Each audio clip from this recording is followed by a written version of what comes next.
जय माता दी। मेरे सभी प्यारे दोस्तों, मैं लक्ष्मी शर्मा बड़ों को चरण स्पर्श, छोटों को प्यार और बराबर वालों को दिल से नमस्कार करती हूँ।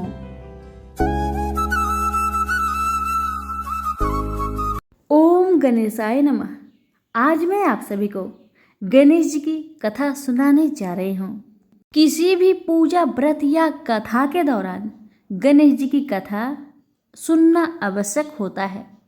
विघ्नहर्ता गणेश अपने भक्तों की कठिनाई को दूर करते हैं और उन्हें मनोवांछित फल प्रदान करते हैं। विघ्नहर्ता गणेश जी को बुद्धि, विवेक और धन का स्वामी कहा जाता है। हिंदू मान्यताओं के अनुसार गणेश जी की पूजा करने से सुख शांति बनी रहती है और जीवन के सभी दुख दर्द दूर होने के साथ शुभता का बात होता है। भगवान गणेश अपने भक्तों की जिंदगी में आई हुई विपदा को हमेशा के लिए दूर करते हैं और लंबे समय से रुके हुए शुभ कार्य को संपन्न करते हैं। किसी भी पूजा में सबसे पहले गणेश जी की आरती की जाती है और बिना गणेश जी की कथा कहे कोई भी पूजा अधूरी मानी जाती है। आज हम आपके लिए गणेश जी की कथा लेकर आए हैं जो हर एक पूजा में सुना जाता है। पौराणिक कथाओं के अनुसार एक गांव में एक विधवा अपनी बहू के साथ रहती थी। उसकी बहू मंद बुद्धि वाली थी जो अपनी भूख बर्दाश्त नहीं कर पाती थी और हमेशा खाने के लिए उतारू रहती थी।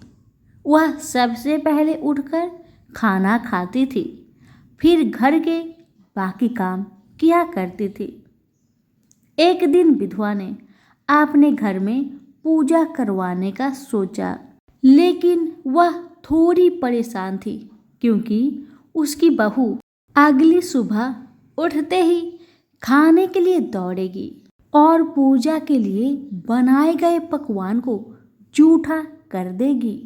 अपनी बहू को पूजा के लिए बनाए गए पकवान से दूर रखने के लिए विधवा ने एक तरीका निकाला।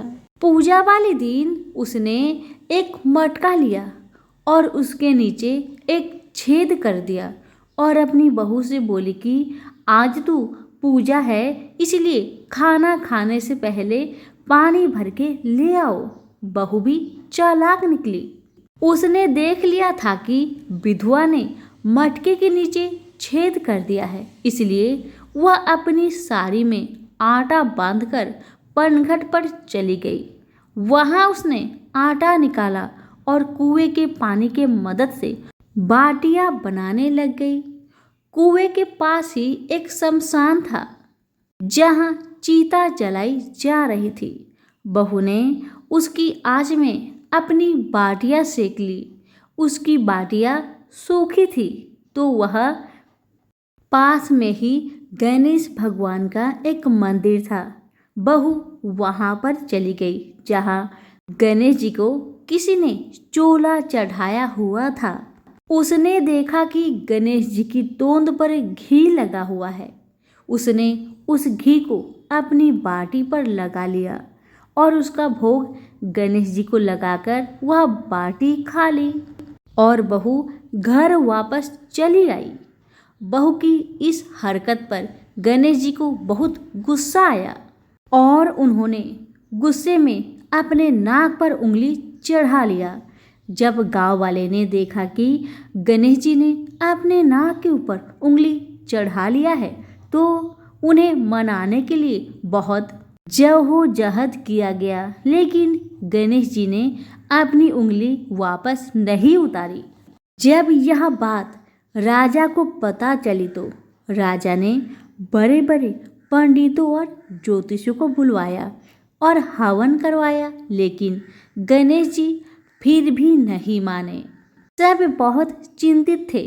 राजा ने पूरे गांव में यह ऐलान करवा दिया कि जो भी इंसान गणेश जी की नाक पर से उंगली हटाने में सफल होगा उसे इनाम के तौर पर 5 गांव दिया जाएगा। गांव के सभी लोग गणेश जी को मनाने आए, लेकिन गणेश जी किसी से भी न माने और अपनी उंगली नाक पर चढ़ाए रखे। अंत में विधवा की बहू बोली कि अगर सब उसे आज्ञा दे तो वह गणेश जी की उंगली हटा सकती है। उसकी बात सुनकर उसकी विधवा सासू माँ हंसने लगी और बोली कि जब बड़े बड़े विद्वान कुछ नहीं कर पाए तो वह कैसे गणेश जी को मना पाएगी। तब किसी ने बोला कि जब सब लोगों को मौका मिला तो उसे भी एक मौका मिलना चाहिए। फिर सभी लोग बहू को एक मौका देने के लिए मान गए, लेकिन बहू ने एक शर्त रखी। उसने कहा कि उसके घर से लेकर मंदिर तक पर्दा बांध दी जाए। सब लोगों ने सोचा कि इतना तो हो ही चुका है तो पर्दा बांधने में क्या जाता है। बहू के कहे अनुसार उसके घर से लेकर मंदिर तक पर्दा लगाया गया। बहू ने अपना दिमाग लगाया और वह अपने साड़ी की आंचल में मोगली छिपाकर मंदिर चली गई। अब बहू ने मंदिर में जाकर गणेश जी से बोला कि मैंने आपके तोंद से जरा सा घी क्या ले लिया, आपने अपने नाक पर उंगली चढ़ा ली। अब आप नाक पर से उंगली हटाइए या दूं एक मोगड़ी की, अभी आपके टुकड़े टुकड़े हो जाएंगे।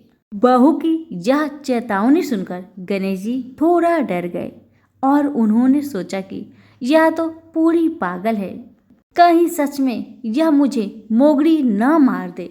अब तो गणेश जी ने बिना सोचे समझे अपनी नाक पर से उंगली हटा ली, जिसे देखकर गांव वाले बहुत खुश हो गए और बहू का जय जयकार करने लगे।